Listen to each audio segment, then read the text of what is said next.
Mike Tyson est surcoté, mais vous êtes malade. Alors apparemment, il y a une traîne sur les réseaux sociaux qui consiste à rabaisser Mike Tyson, à dire que sa réputation elle est pas forcément justifiée et qu'au final il était pas si fort que ça. L'un des principaux arguments que j'ai pu entendre pour cette traîne, c'est les adversaires de Mike Tyson, qu'au final Mike Tyson n'a pas affronté grand monde, n'a pas battu grand monde. Bon, déjà premièrement pour moi cet argument ne tient pas. Mike Tyson a battu tous ceux qui devaient battre à son époque. Et il peut pas se téléporter dans les années 60 de Mohamed Ali ou à l'époque actuelle. Il ne pouvait battre que les boxeurs de son époque.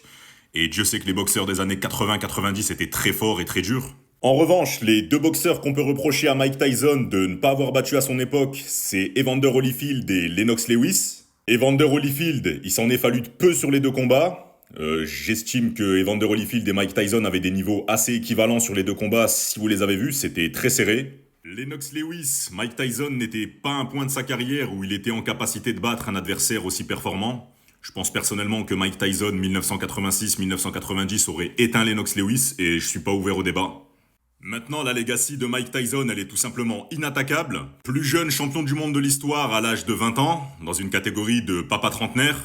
Il détient toujours le record par ailleurs. Champion undisputed en 1988, en battant Michael Spinks par KO qui au passage était invaincu. Ah, apparemment Mike Tyson n'a battu personne. Et dis-moi en commentaire si tu veux qu'on continue pour une partie 2.